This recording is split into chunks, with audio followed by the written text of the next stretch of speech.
Baik pendengar Pulsa 1 RRI Samarinda, saat lagi kita akan hadirkan siaran berjaringan Lintas Banjar.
Lintas Banjar Nusantaraya. Siaran berjaringan RRI Kornus 8.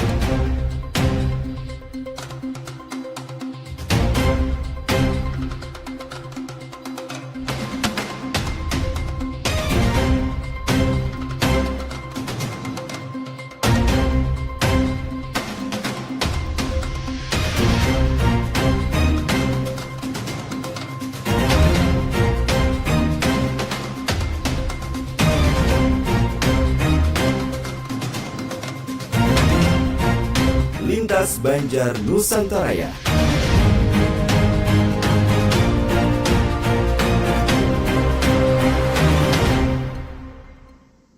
Assalamualaikum warahmatullahi wabarakatuh. Selamat sore pendengar, kembali menjumpai Anda dalam Lintas Banjar Nusantaraya. Siaran berjaringan Koordinator Nusantara 8 Banjarmasin. Edisi hari ini Selasa 9 Juni 2026. Jumlah informasi dari Banjarmasin, Samarinda, Palangkaraya, Tarakan dan Nunukan telah kami siapkan untuk Anda sore ini. Bersama saya Dedi Purnama, pendengar, inilah Lintas Banjar Nusantaraya selengkapnya.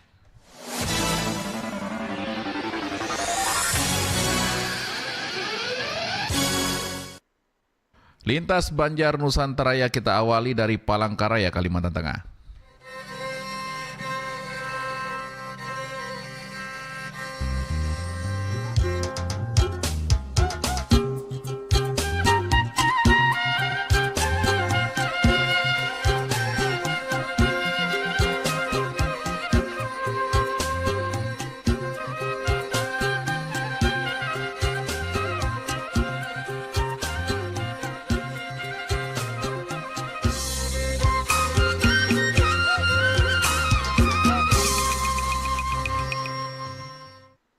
Pendengar dan pemirsa, dari Palangkaraya saat ini ada rekan saya Listia. Halo, selamat sore Listia. Selamat sore rekan Dedi, apa kabar sore hari ini? Sore hari ini Samarinda cerah, bagaimana kota Palangkaraya sore hari ini? Dan sore hari ini juga kita janjian sepertinya cerah. Kalau kemarin hujan, sekarang cerah. Nah, kemarin hujan juga sama ya di Samarinda dan Palangkaraya juga hujan ya. Oke, Listia. Ada informasi apa dari Palangkaraya sore ini? Hari ini terkait DPR RI dan Kemenkum Kalimantan Tengah berkolaborasi dalam penguatan pemahaman hak kekayaan intelektual. Rekan Dedi. Baik, silakan Listia laporan selengkapnya. Baik, terima kasih. Pendengar dan pemirsa, Forum Komunikasi Publik Bidang Hukum Kekayaan Intelektual terus berupaya memperkuat pemahaman masyarakat, terutama mahasiswa terkait pentingnya hak cipta karya dan inovasi di era globalisasi saat ini. Forum ini diselenggarakan oleh Komisi 13 DPR RI bekerjasama dengan Kementerian Hukum Kalimantan Tengah di Palangkaraya. Dan laporan selengkapnya disampaikan Aga Jaya Bijaksana.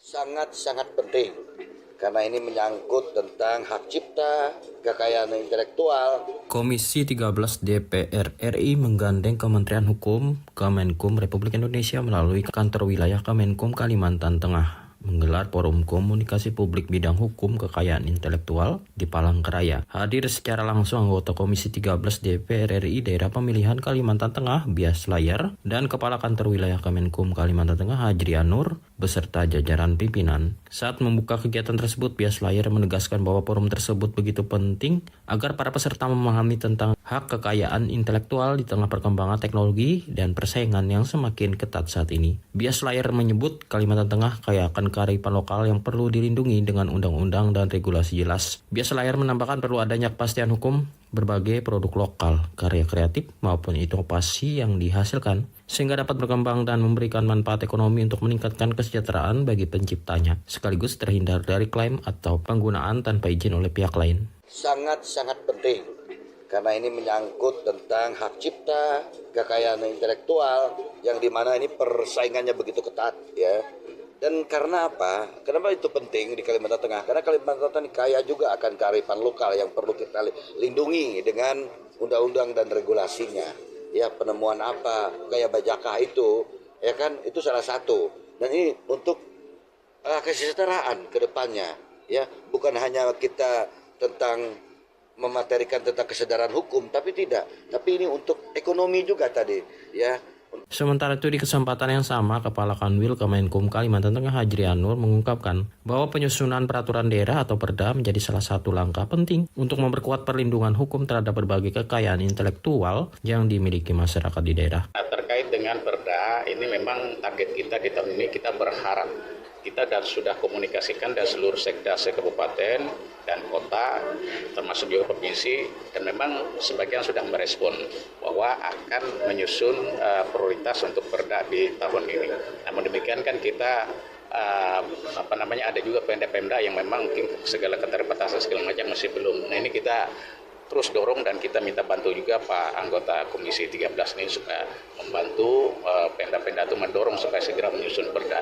Sehingga nantinya terkait peraturan daerah, ditambahkan Hajri Anur, memang target pihaknya akan selesai di tahun ini. Semua daerah akan memiliki perdanya masing-masing dan terus dikomunikasikan dengan seluruh sekretariat daerah, kabupaten dan kota, termasuk provinsi yang memang sebagian sudah merespon bahwa akan menyusun prioritas peraturan daerah. Aga Jaya Bijaksana melaporkan. Demikian dari Kota Cantik Palangkaraya, kami kembali bersama rekan Dedi. Baik, terima kasih Listia dari Palangkaraya. Dan mendengar dari Palangkaraya, sekarang kami ajak Anda ke Tarakan, Kalimantan Utara.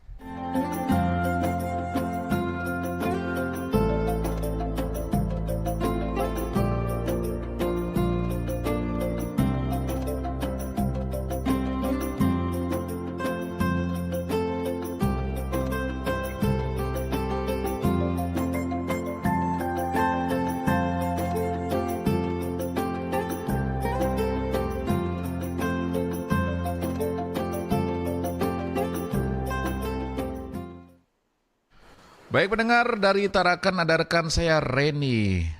Halo, selamat sore Reni. Iya, selamat sore Dedi. Apa kabar sore hari ini di Tarakan? Alhamdulillah Kota Tarakan sangat cerah di hari ini. Dari pagi hingga sore hari, Dedi. Oh, sangat cerah ya. Wah, kalau Samarinda juga sama. Tapi tadi pagi ada hujan Reni, dan sore ini cukup cerah.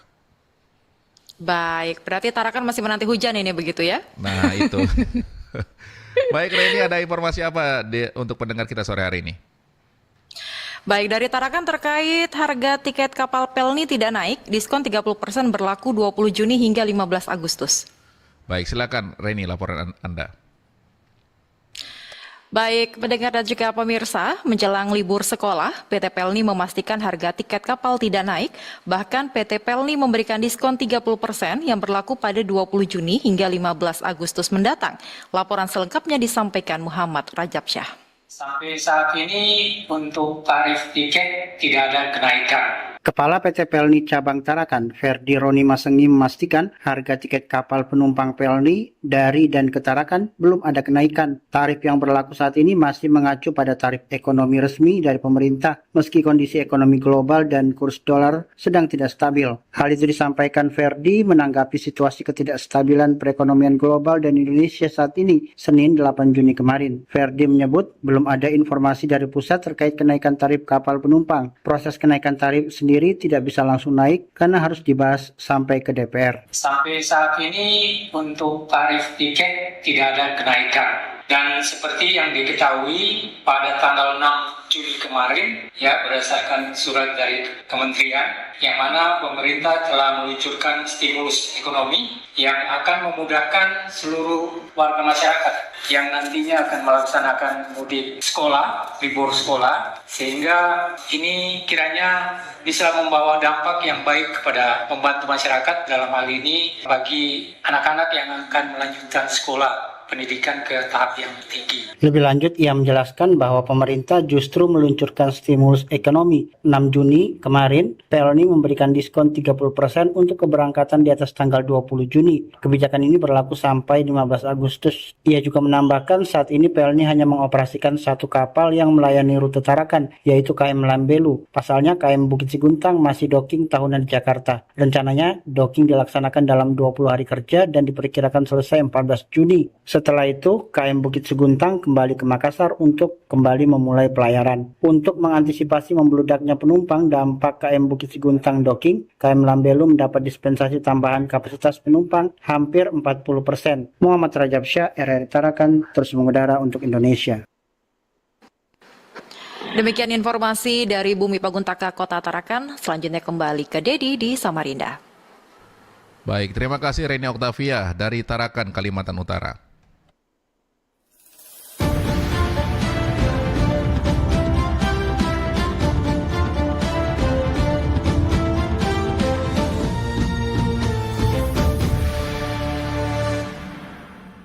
Anda masih bersama Lintas Banjar Nusantara yang disiarkan berjaringan RRI Banjarmasin, RRI Samarinda, RRI Palangkaraya, RRI Tarakan, dan RRI Nunukan. Sekarang kita ke Banjarmasin, Kalimantan Selatan.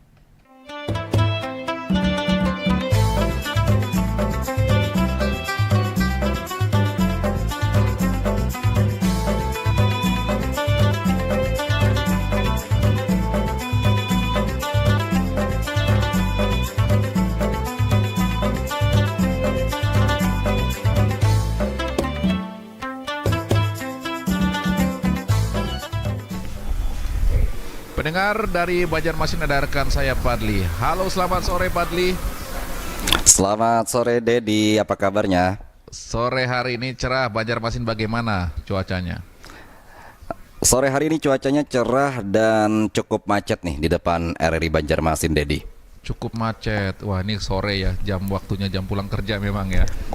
Betul, padat banget di depan RRI ini, lagi mengular antriannya karena lampu merah kan dekat sini juga. Oh iya. Oke, Padli, ada informasi apa di Banjarmasin? Ya, ini terkait dengan adanya aduan masuk ke Dinas PUPR Kota Banjarmasin terkait kondisi jalan, Dedi. Baik, Padli, silakan laporan selengkapnya. Terima kasih Dedi, pendengar dan pemirsa. Hingga pertengahan tahun 2026 ini tercatat sebanyak 219 aduan masuk ke Dinas Pekerjaan Umum dan Penataan Ruang atau PUPR Kota Banjarmasin.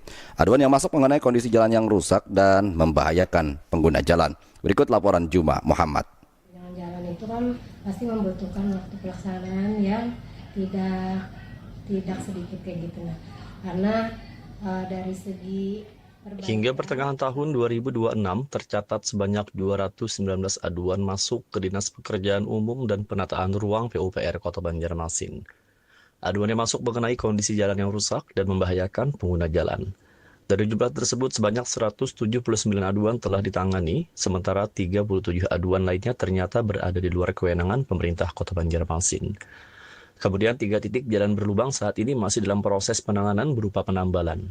Kepala Dinas PUPR Kota Banjarmasin, Chandra Iriandi Wijaya menyatakan, pihaknya terus bergerak cepat menindaklanjuti setiap laporan yang disampaikan masyarakat.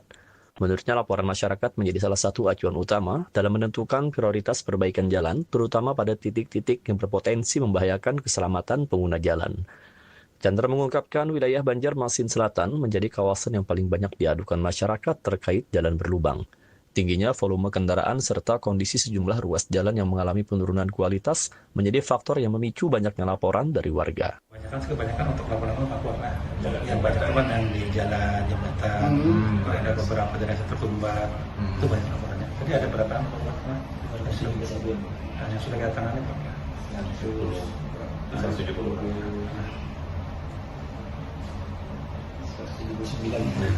Jadi sebagian besar memang sudah kita tangani. Tentunya ini yang memerlukan penanganan tidak terlalu berat. Kalau menyangkut jalan kota, provinsi nasional, penanganan itu misalnya lubang-lubang di tikungan, segera rasa melapor kepada kami, cepat menangani. Misalnya ada yang rasa pindah ke Sumbat, tapi begitu ada. Harapan perbaikan jalan turut diutarakan oleh warga, salah satunya Misbah, warga Tatah Belayung, Banjarmasin Selatan. Ia menyebut kondisi jalan rusak di tempatnya sudah berlangsung sangat lama tanpa adanya perbaikan berarti dari pihak terkait. Menurutnya, permukaan jalan yang bergelombang dan dipenuhi lubang di bagian tengah menjadi titik paling berbahaya. Warga yang melintas kerap kehilangan kendali, terutama saat berkendara. Siapa aku di sini 7 tahun sudah tadi hulu dah rusaknya. 7 tahun dia bergana sini, sudah rusak pada hulu dah. Apa kondisinya dia? Ya, bentuk bergelombang-gelombang kayak itu. Pada bergelombang lagi, berlubak-lubak di tengah itu yang berbahaya benar. Ancak orang abah berluka-luka di situ. Nah, kalau yang ini rusaknya dua yang di sebelah situ adalah memaisan lah. Dua pak itu nah itu. Jadi yang di sini yang aku tercabuk ke sungai situ nah itu. Oh, kan sempat tercabuk ke sungai malam pang. Ini kan ada lampu malam kadap nah. Tim PUPR terus melakukan pemantauan lapangan sekaligus mempercepat proses penambalan pada titik-titik kerusakan yang telah teridentifikasi. Selain menindaklanjuti laporan yang masuk, PUPR juga melakukan inspeksi rutin guna menemukan kerusakan jalan yang belum sempat dilaporkan oleh masyarakat. Juma Muhammad melaporkan. Ya, jadi demikian informasi dari Banjarmasin, Kalimantan Selatan. Sekarang saya kembalikan kepada Anda di RRI Samarinda, Kalimantan Timur. Baik, terima kasih Padli dan pendengar dari Banjarmasin. Sekarang kami ajak Anda menuju Kabupaten Nunukan, Kalimantan Utara.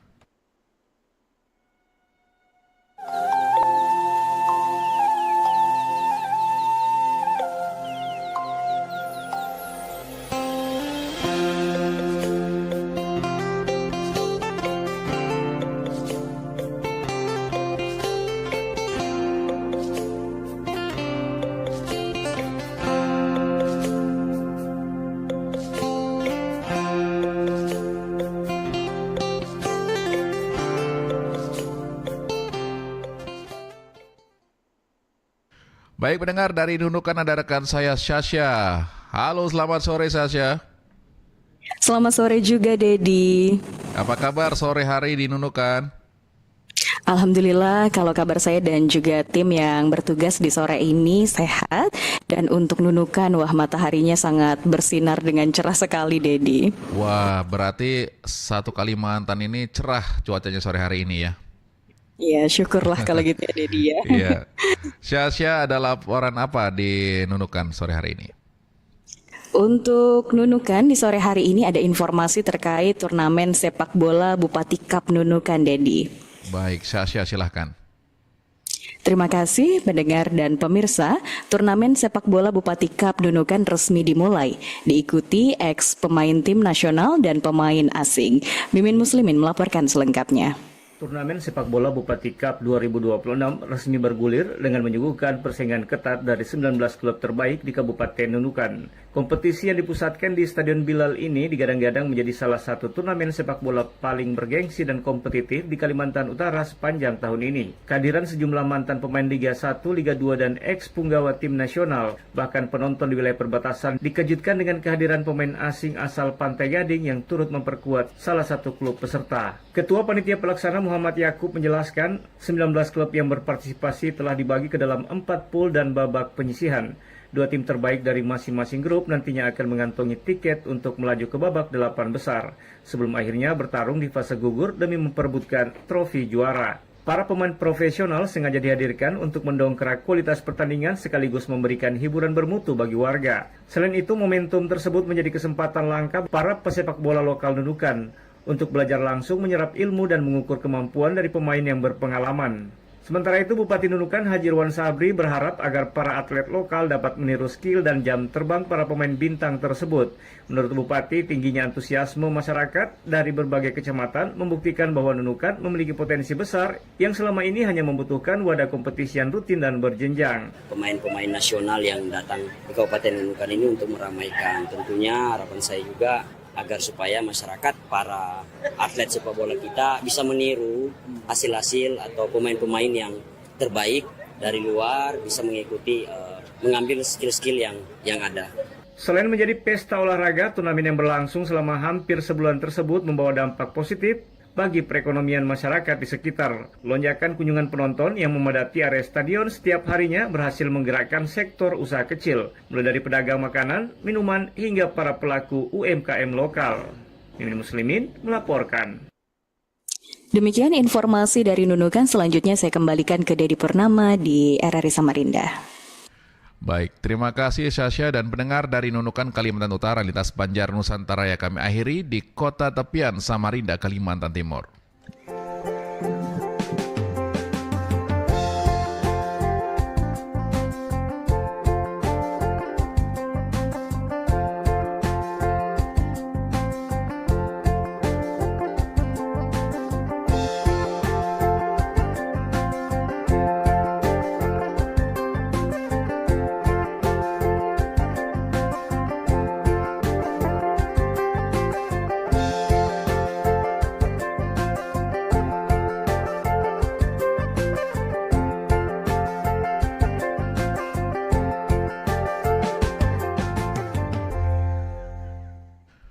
Baik pendengar dan pemirsa, Gubernur Kalimantan Timur siapkan Rumah Sakit Islam Samarinda untuk membantu penanganan korban narkotika dan pasien gangguan kejiwaan di Kalimantan Timur. Laporan selengkapnya disampaikan Rizky Multianata.